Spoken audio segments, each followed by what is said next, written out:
সন্দেশখালীর বেতাজ বাদশাহ শেখ শাহজাহান তিনি এখন কোথায় কেউ জানে না, কিন্তু সেই সন্দেশখালীর বেতাজ বাদশাহ অ্যাকাউন্ট, কতগুলো অ্যাকাউন্ট আছে, তার অ্যাকাউন্টে কত টাকা আছে, এই সব নিয়ে এই মুহূর্তে ইডির নজরে কোন কোন ব্যাংকে অ্যাকাউন্ট শেখ শাহজাহানের। মুম্বাইয়ের দুর্নীতি দমন শাখার অফিসারকে চিঠি ইডির। কথা বলবো, বিস্তারিত জানবো অনুপের কাছ থেকে। অনুপ, ইডির কিন্তু শেখ শাহজাহানের ব্যাংক অ্যাকাউন্টে নজর, ব্যাংক কোন কোন ব্যাংকে তার অ্যাকাউন্ট আছে এবং কোন কোন ব্রাঞ্চে কি নামে কিন্তু তার অ্যাকাউন্ট আছে, এই সমস্ত তথ্য কিন্তু জানতে চেয়ে ইতিমধ্যে মুম্বাইয়ের অ্যান্টি মানি লন্ডারিং ইউনিটের নোডাল অফিসারকে কিন্তু চিঠি পাঠানো হলো ইডির পক্ষ থেকে।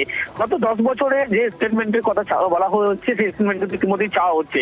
ইতিমধ্যে ইডির পক্ষ থেকে শাহজাহান এবং তার পরিবারের নামে কোথায় কোথায় সম্পত্তি, হ্যাঁ হ্যাঁ অনুপ, শেখ শাহজাহানের নামে এবং শেখ শাহজাহানের পরিবারের নামে কোথায় কোথায় কি সম্পত্তি রয়েছে, সম্পত্তির পরিমাণ কত, সেই তালিকাগুলো ইডির পক্ষ থেকে তৈরি করা হয়েছে। মূলত প্যান কার্ডের নাম্বার পাঠিয়ে কোন কোন ব্যাংকে অ্যাকাউন্ট আছে তার এই সমস্ত কিছু জানতে চায় ইডি।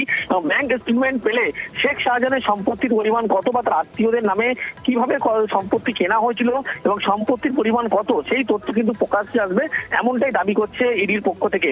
এবং সেই কারণে কিন্তু এবার শেখ শাহজাহানের ব্যাংক অ্যাকাউন্টে নজর। সেই কারণেই কিন্তু একেবারে মুম্বাইয়ের যে অ্যান্টি ইউনিট নোডাল অফিসার তাদেরকে চিঠি পাঠানো হয়েছে এবং চিঠি পাঠিয়ে কিন্তু অফিসিয়াল ভাবে জানতে চাওয়া হচ্ছে মূলত কিভাবে কোন কোন অ্যাকাউন্টে তার নামে আছে এবং কিভাবে কোন কোন ব্রাঞ্চে তার অ্যাকাউন্টে এই সমস্ত তথ্য কিন্তু জানতে চায়। সেই কারণে ইডির পক্ষ থেকে চিঠি পাঠানো হয়েছে। ধন্যবাদ। আবার